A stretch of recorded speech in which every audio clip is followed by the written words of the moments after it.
We saw something unusual. That was the most freaking thing of all. That thing was hovering. Prepare to question everything you believe. At the corner of my eye, brrr. Are these mere figments of imagination, elaborate hoaxes, or are they evidence of something far more sinister? There is something out there. Where it's coming from is another question. This is My Alien Encounter.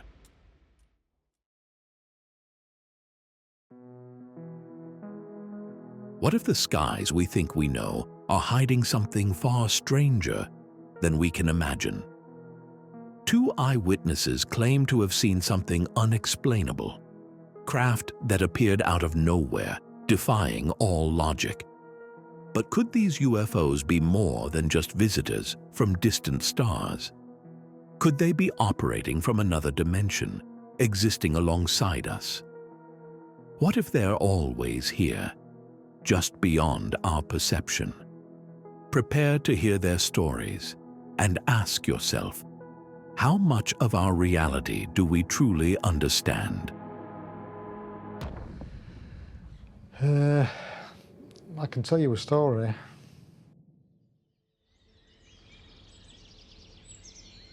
As a family, we had a normal working class background, very strict Victorian upbringing, if you like. And we moved to a new home on the edge of a small village. We had neighbours that were disabled, and our last job of the day for myself and my younger brother was to take our dog for a walk and the neighbour's dog who couldn't manage their dogs. We'd put the dogs away, say goodnight to our parents, go to bed. That was the normal routine. On this particular night, it was probably early September, it was dusk, put the dogs away, went into the front garden, and I'm talking a lot of years ago, we're talking 1968. So there was no light pollution like there is now, there was no police or ambulance helicopters, there wasn't even, I would say, a quarter of the air traffic. And my father was in the front garden. We went to say goodnight, and as we were looking, our house faced due east. The sky to the north was completely covered in cloud, and then the whole of the sky to the south was clear. The main constellations were just about beginning to appear. And my father, he wasn't an astronomer, but he was interested and liked to involve the children. And as we're looking at the sky and he's pointing, two UFOs came fast out of this bank of cloud and then just stopped dead. There was no sound, no anything. They were brilliant pearly white, and when they were still, they were perfectly spherical. And the one nearest to the cloud, you could actually see the light. They were so brilliant, you could see the light from it reflecting off the surface of the cloud. As that happened, I got a voice in my head, quite clearly, a sort of, I can only describe as a gentle masculine voice, and I don't know why, it just happened. And it was a thought directly into my head that, oops, we hadn't meant to have been seen, we hadn't meant to have come out the cloud. Now, I got that as a friendly thought in my head, quite strongly, and I don't know why I would say it was masculine or friendly, but that was the impression that I got. They remained stationary for a few seconds, and then staying in the same relative position to each other, they moved directly away from us towards Thorpe Marsh Power Station, which was about 8 to 9 miles as the crow flies. They immediately were moving fast. There was no acceleration, same as there was no deceleration when they stopped. They came up very quickly and then were still.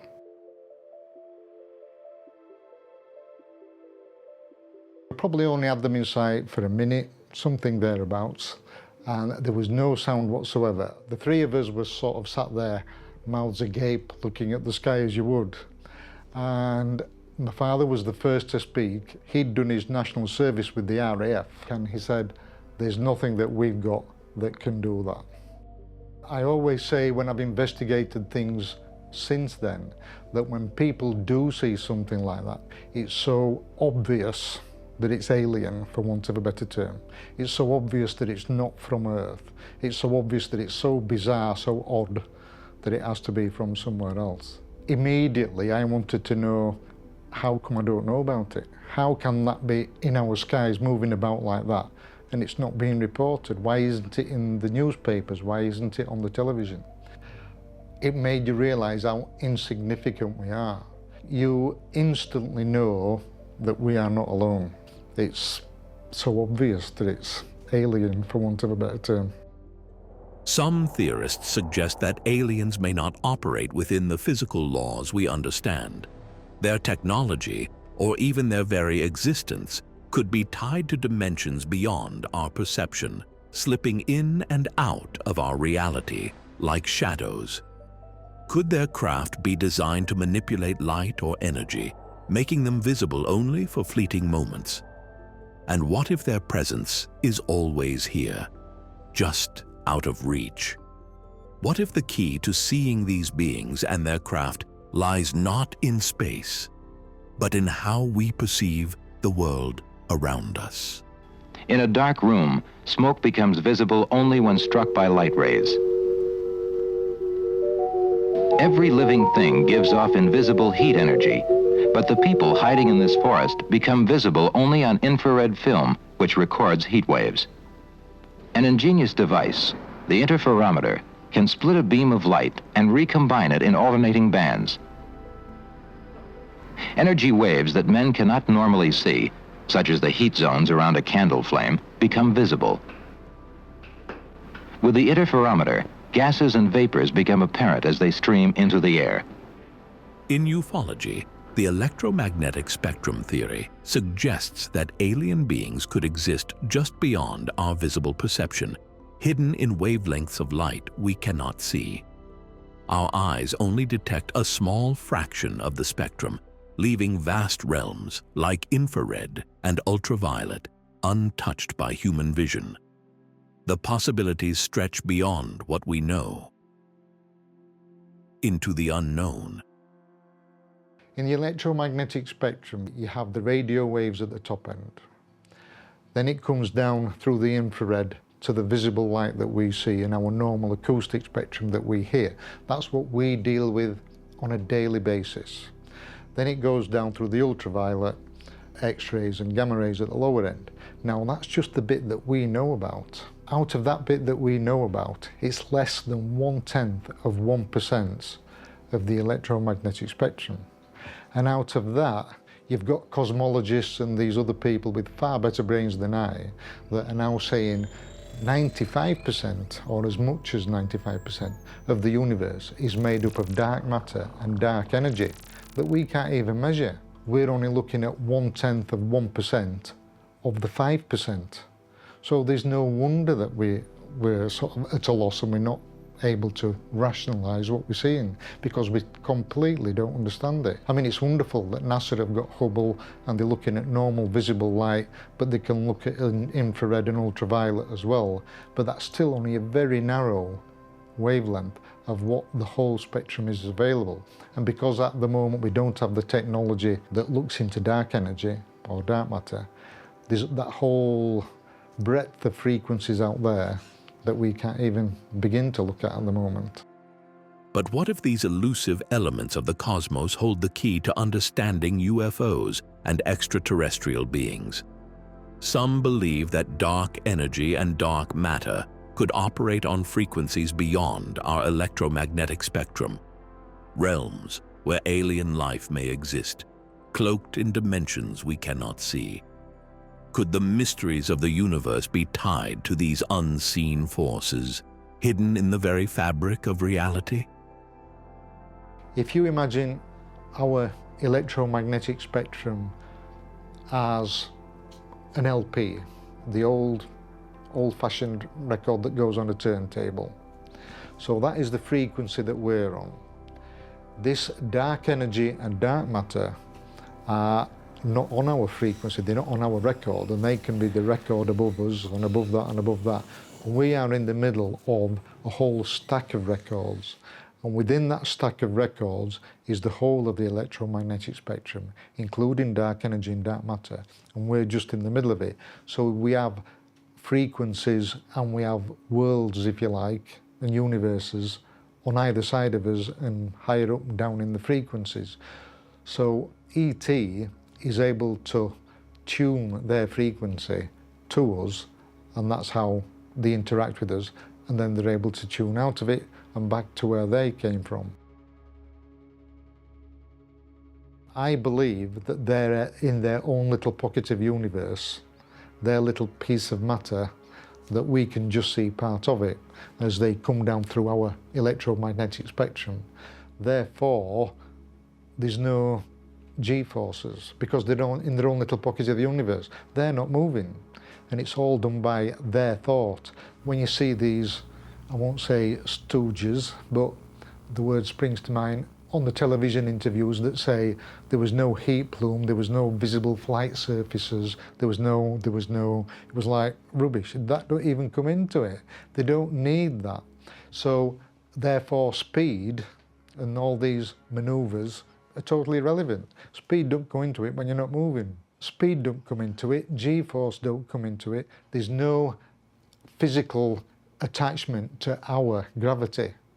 So all this, they wouldn't survive that, or they wouldn't find that, or how can something move and then just stop dead? Totally irrelevant. They're not using our physics. From one area of Yorkshire to another, and one man's journey. It was a journey that began with a single mysterious moment, a UFO sighting as a child that would ignite a lifelong obsession. Now, decades later, he's the founder of a UFO magazine, driven by an unrelenting need to understand the phenomenon that has haunted him for years. Yorkshire's skies have held secrets long before his time. At the outset of the 19th century, the town of Hull bore witness to a strange event, a sighting known as the splitting moon. What was this eerie spectacle that left onlookers questioning reality itself? We have a report from Hull from 1801 of a craft in the sky flying over the Hull area, which was in one of the local newspapers at the time. Only a small column. You'd miss it, you know, if it was in the Times, you'd blink and miss it. A glowing object resembling a full moon appeared, splitting into 5 spheres of light. Witnesses watched in awe as the orbs darted across the sky before vanishing. Now, it wasn't a comet, because a comet or a meteorite leaves a trail and they're gone in seconds. This was seen for a number of minutes. Over 2 centuries later, strange lights still haunt Yorkshire's skies. Did whatever visited that night ever really leave? Or is there a new visitor? We're back in the midst of time. Back in 1974, I was a young lad. And back in those days, we didn't have computers, mobile phones, etc., etc. We were lucky, you know, if we had a push bike and a stick to play war with. Well, it just so happens that one February night, we'd moved up onto a new council housing estate, and there was building a set of shops up there. It must have been about 4:30 in the afternoon, maybe 5 o'clock, so it was already dark. And where I live in Hull, we could see right across the city, because where we lived was on a slight incline. Looking out, where the Humber Bridge is now, I saw a light flick on. Didn't think anything about it, it's a light, you know. But then again, I saw another light come a little bit closer to me and flick on. Oh, that's a bit interesting, 2 separate lights, you know. Then I saw another light flick on, exactly in the middle of those 2 lights that had previously flicked on.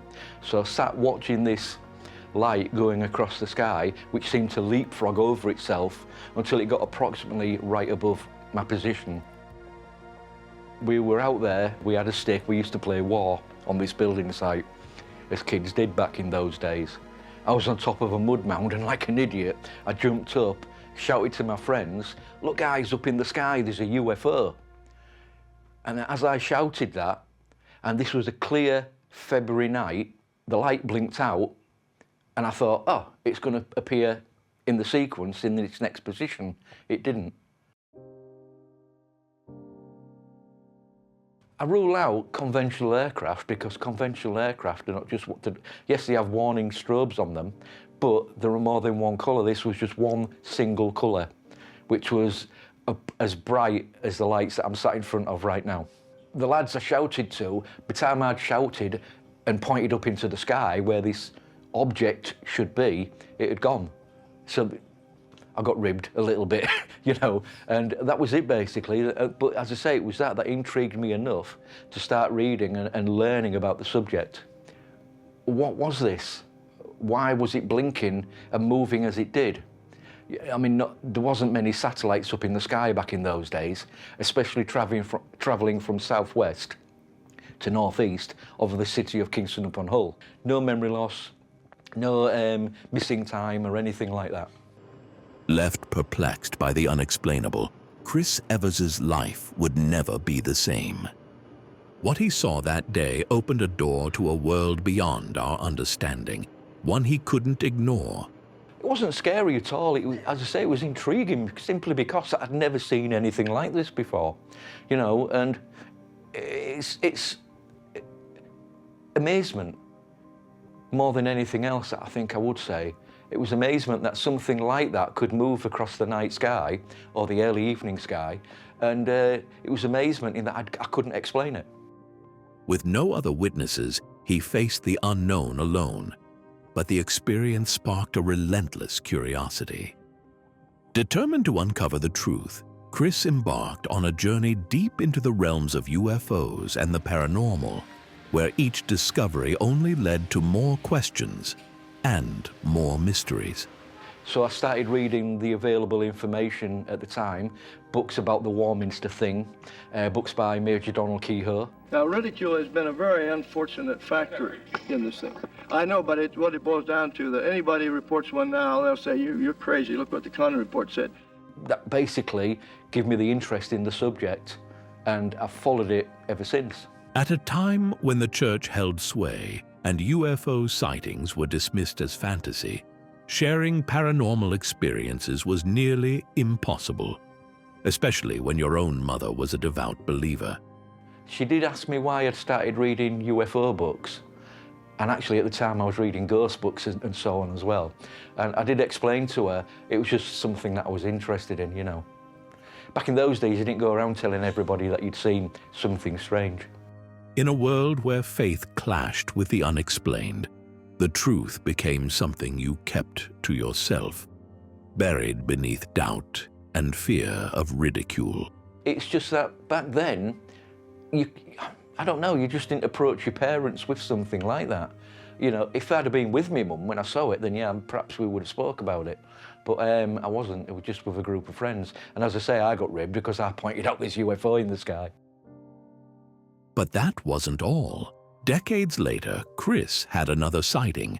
This time, he wasn't alone.